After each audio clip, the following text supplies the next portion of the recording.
A lockbox cracked open, keys cold in your palm, the weight of a stranger's front door creaking under your hand. Real estate agents do this every day. Step into empty houses, smile at strangers, trade safety for commission checks. But in 2017, the rules of the game changed. Charlotte Fimiano, a 34-year-old agent known for selling million-dollar California estates faster than a bidding war, hosted an open house for a luxury property in Pasadena. She walked in. The buyers walked in. And then, Charlotte stopped walking. 2 days later, police found her body in the master bedroom of that same house. No signs of forced entry. No screams heard. Just shattered mirrors, a cold Mercedes in the driveway, and a question that still claws at the dark. How do you vanish in a house full of people? But here's the kicker. Charlotte wasn't the first. Or the last. Across the sun-soaked sprawl of America's housing market, agents are disappearing. Their bodies turn up in empty pools, staged living rooms, half-built McMansions. These aren't crimes of passion. They're executions. And whoever's behind them, they're not just killing people. They're killing trust. This is the story of Charlotte Fimiano and the shadow that still follows every for sale sign. To understand why Charlotte's disappearance haunts this case, you need to know who she was. This wasn't some rookie agent fumbling with lockboxes. Charlotte Fimiano was a force. Colleagues called her the closer. Not just because she sealed deals, but because she could walk into a room of wary strangers and walk out with their life savings in her briefcase. A single mom who clawed her way up from foreclosures to Ferraris, she had a 98% sales rate in a market where most agents drown by 30. Her secret? She didn't just sell houses. She sold fantasies. A crumbling bungalow became a bohemian oasis. A leaky roof? Vintage charm. Clients didn't hire her, they surrendered to her. She'd memorize their kids' names, their coffee orders, the way they lingered at a bay window. And if you tried to lowball her, she'd laugh, toss her hair, and say, "Darling, this isn't a price, it's a destiny." By 2017, she was clearing 7 figures a year. But here's the thing about people who read others for a living. They're terrible at reading themselves. In the weeks before her death, friends say Charlotte started jumping at phantom noises. She canceled showings last minute, blaming migraines. At a wine-fueled girls' night, she confessed she'd begun hating empty houses. "They're not quiet," she said. "They're waiting." Was it burnout? Paranoia? Or did Charlotte Fimiano, the woman who could smell a liar from across an open house, finally meet someone she couldn't outcharm? Someone who turned her greatest skill, trust, into a trap. October 12th, 2017. A Thursday. The kind of crisp, golden afternoon that makes California look like a postcard. Charlotte Fimiano had scheduled an open house for a Spanish revival estate in Pasadena. A sprawling 1920s-era mansion with arched doorways, cracked terracotta tiles, and a history as heavy as its iron gates. Listed at $2.5 million, it was the kind of property that attracted curious neighbors, bored retirees, and the occasional serious buyer. Routine for someone like Charlotte, or so it seemed. She arrived at noon, her Mercedes gleaming in the driveway. The house had been empty for months, ever since its owner, a reclusive tech investor, fled to Switzerland amid rumors of bankruptcy.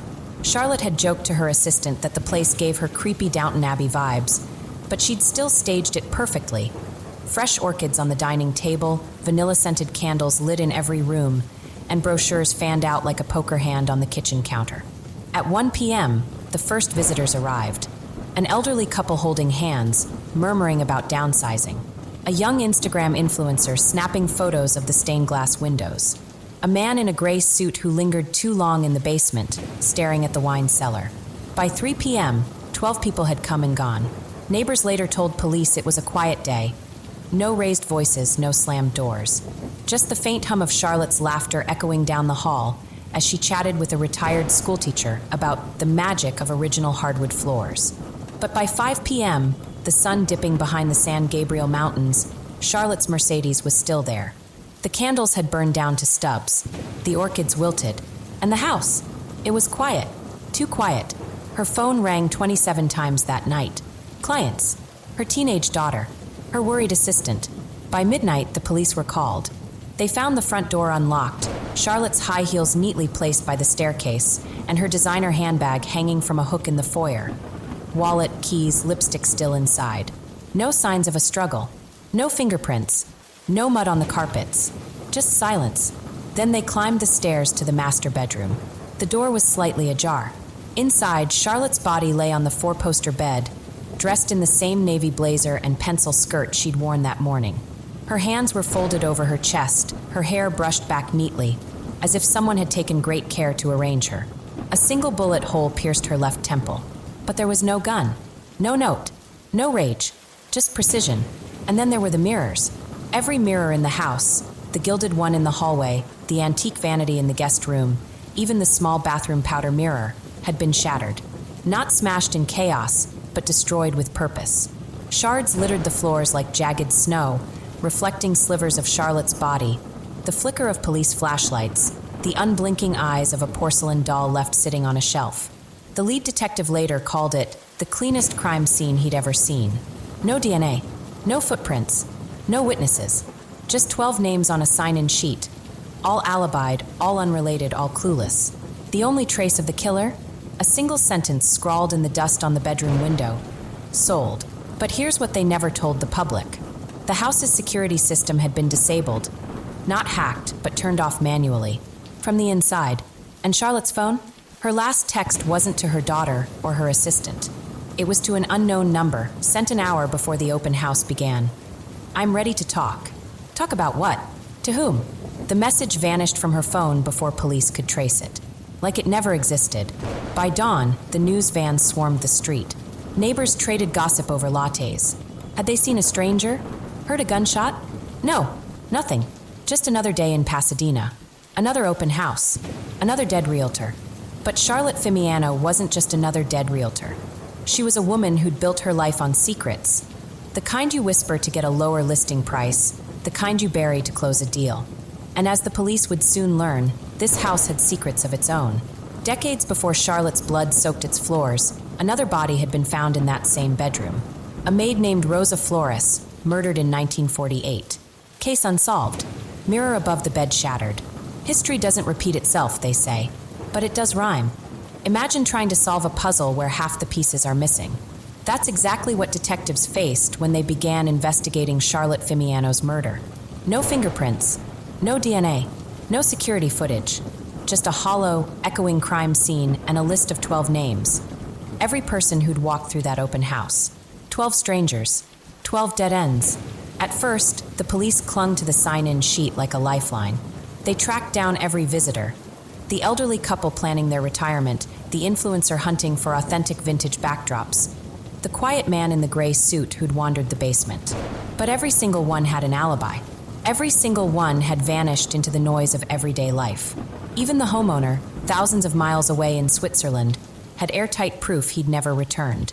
The case wasn't just cold, it was frozen. Then a break. A neighbor, walking her terrier that evening, remembered a man standing across the street. Not one of the open house guests. He wore a tailored charcoal suit, polished Oxford shoes, and carried a leather briefcase. He didn't approach the house, didn't take photos, just stared. When the neighbor asked if he needed help, he turned to her and said, "I'm here for the history." His voice, she said, was calm. Too calm, like he'd rehearsed the line. Detectives rushed to sketch the man, but the description was maddeningly vague. Mid-40s, average height, clean-shaven, a face you'd forget by breakfast. They plastered his image on news vans and true crime blogs, but no one came forward. He dissolved into the city, leaving behind only one clue: the phrase, the history. And that's when the whispers started. Other real estate agents began sharing stories. Threats slipped into their mailboxes. Notes left on windshields. Always the same message scribbled in block letters. Stop selling what isn't yours. One agent in Phoenix found a dead rose taped to her office door. Another in Las Vegas woke to a voicemail, just static, and a man breathing the word liar over and over. Was this a vendetta against agents? A warning from a rival? Or something older, angrier, tied to the bones of the houses themselves? Detectives dug deeper into Charlotte's final listing, the Spanish Revival estate. They learned its original owner, Elias Thorne, had built it in 1923 as a tribute to his late wife. But Thorne was no romantic. He was a tycoon who'd made his fortune exploiting workers, and rumors swirled that he'd murdered a maid, Rosa Flores, in the same bedroom where Charlotte died. The case was buried in 1948, dismissed as a crime of passion. No arrests, no justice, just another ghost. Then came the strangest twist. A historian specializing in LA's forgotten crimes reached out to police. He claimed that in the weeks before her death, Charlotte had called him 3 times, asking about the Thorne family, specifically about Elias's grandson Victor, a recluse who'd inherited the estate in the 1970s. Victor had vanished in 1999 after a string of lawsuits accused him of embezzling millions.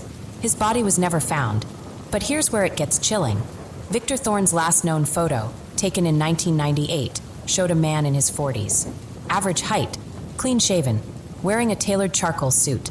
The police scrambled to connect the dots. Was the man in the suit Victor Thorne, back from the dead? A copycat? A fanatic obsessed with the house's dark past? They combed through decades of records, but Victor's trail ended in 1999. No bank accounts, no passports, no grave. Meanwhile, the threats to other agents grew bolder. In Tucson, a veteran realtor's open house was trashed, walls spray-painted with "You don't belong here." In Sacramento, an agent's car exploded in her driveway. No one was hurt, but the message was clear. This isn't over.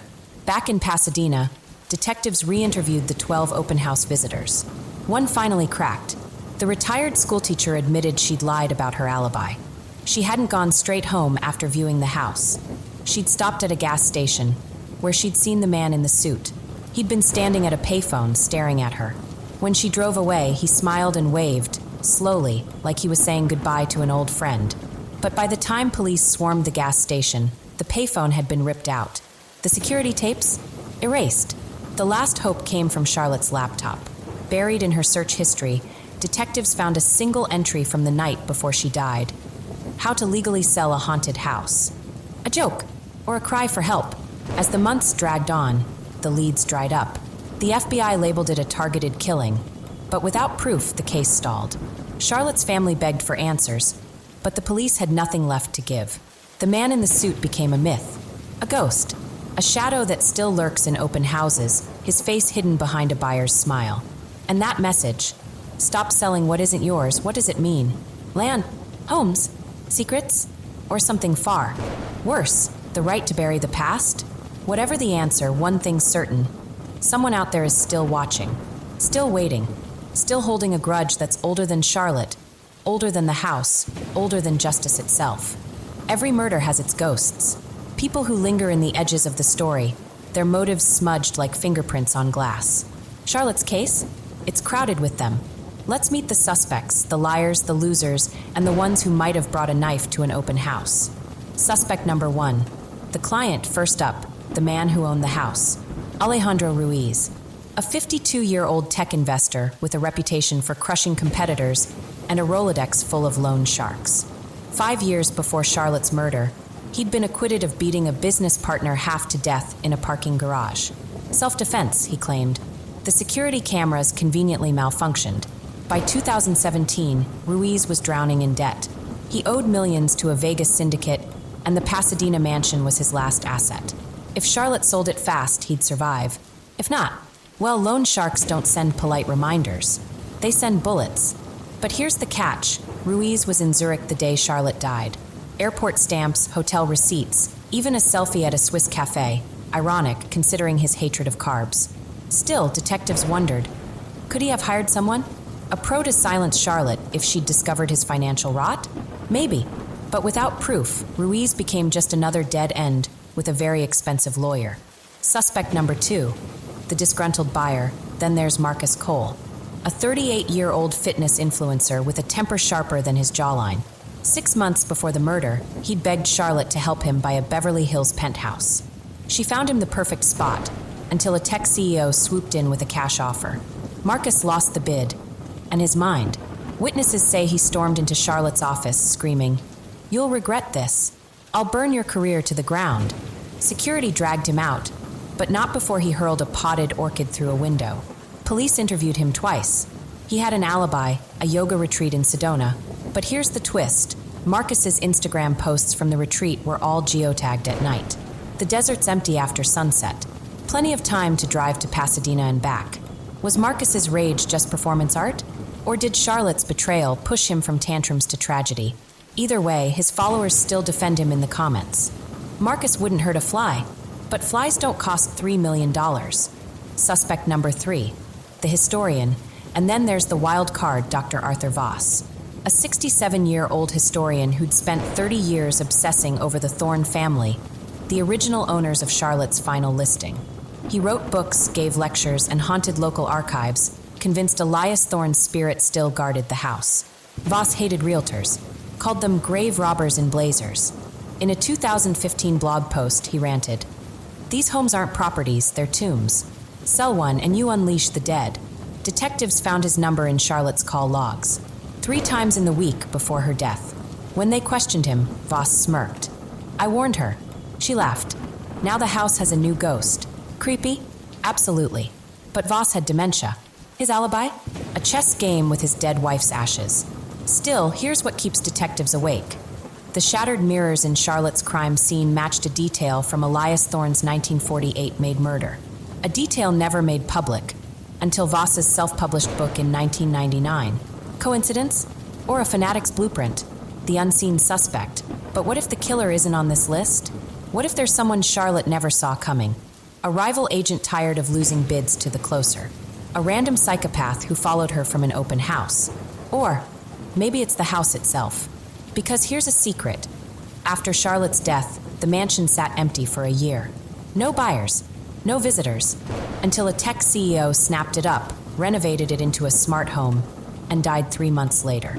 In the master bedroom, of a heart attack at 42. His family refused an autopsy. The house sold again, and again. 5 owners in 7 years. 2 suicides. 1 overdose. All in the same room. So ask yourself, did someone kill Charlotte Fimiano? Or did the house? 6 years later, Charlotte Fimiano's case is colder than the marble floors in that Pasadena mansion. The police moved on. The news cameras packed up. Even the true crime podcasts ran out of theories. But for those who still care, the ones who leave flowers at the crime scene, who refresh the police tip line at 3 a.m., the questions haven't died. They've mutated into something darker, something hungry. Theory number 1, the open house killer. Let's start with the obvious. A serial killer. Not some Hollywood slasher in a mask, but a ghost. Someone who blends into open houses like a shadow on a sunny day. Because Charlotte wasn't the only one. In 2019, a realtor named Lisa Tran was found dead in a half-built mansion outside Phoenix. Stabbed 12 times. Her body posed on an unfinished staircase, a single rose in her hand. No suspects. No motive. Just a for sale sign swaying in the wind. 2 years later, Nevada. A retired agent named Harold Briggs was discovered in an empty Las Vegas condo. His throat slit. A keychain from the 1990s, the last time he'd sold a home, clutched in his fist. Again, no clues. Just a pattern. Dead agents, empty houses, and a killer who knows how to vanish. But here's where it gets strange. All these agents had one thing in common. They'd recently sold a historic property. A Phoenix ranch tied to a 1970s cult. A Vegas high-rise where a mob boss jumped to his death. And Charlotte's Spanish revival estate, stained by 2 murders 70 years apart. Coincidence? Or a killer collecting homes like trophies? Theory number 2, the realtor reaper. Then there's the industry's dirty secret. Real estate is war. Commission checks are bullets. And Charlotte Fimiano? She was a sniper. Colleagues admired her. Competitors hated her. Rumors say a rival agent hired a hitman to take her out. Someone tired of losing million-dollar deals to the closer. Someone willing to pay $50,000 to make her disappear. Detectives traced a wire transfer from an offshore account to a burner phone linked to the Pasadena area. But the trail ended at a dead man, a petty thief who drowned in a pool 6 months before Charlotte's murder. Still, the threats kept coming. After Charlotte's death, 4 top agents in California quit. One left a note on her desk, "I won't end up like her." Another moved to Alaska and changed his name. But if this was sabotage, why kill agents in Arizona and Nevada? Why not stop at Charlotte? Unless the goal wasn't to win. It was to punish. To send a message. This is what happens when you sell secrets. Theory number 3. The house that kills, but Charlotte's family doesn't blame a person. They blame the house. A year after her death, the mansion sold to a 39-year-old tech CEO named Derek Holt.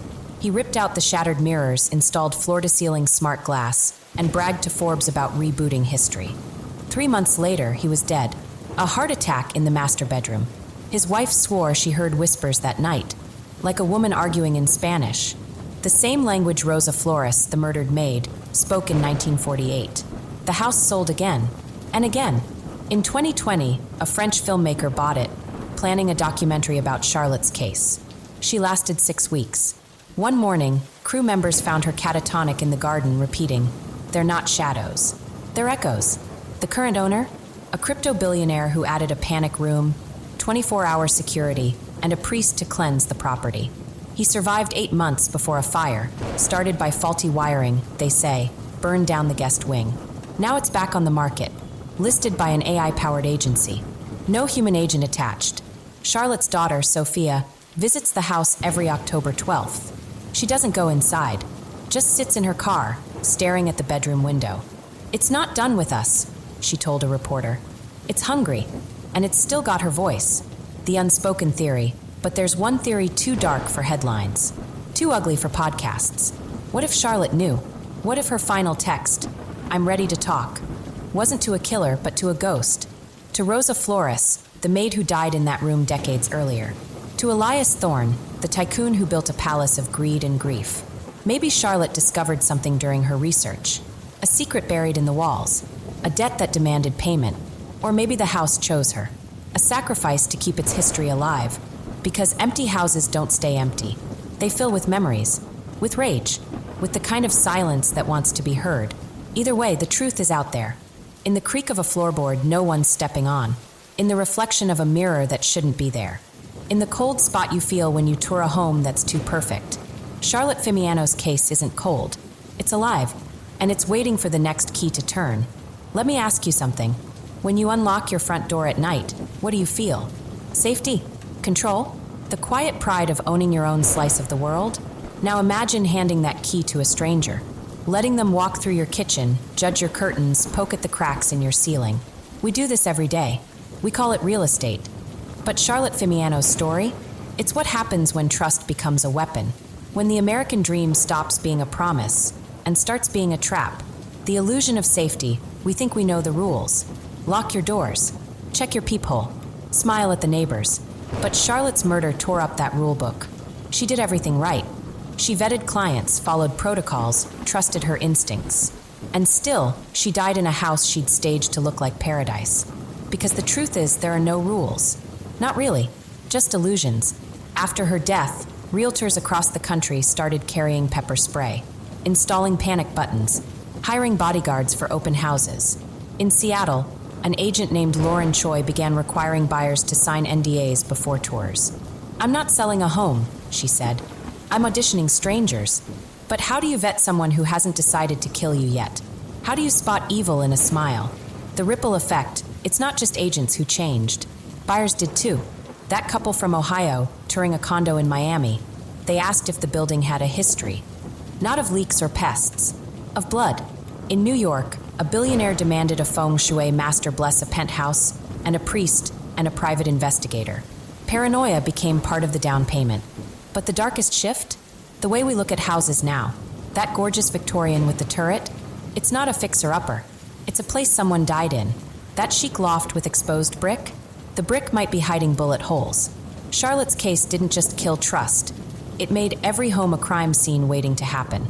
A shell where memories rot like old floorboards. The unanswered questions. And what about the families? The ones left picking up fragments of a life? Charlotte's daughter, Sophia, is 21 now.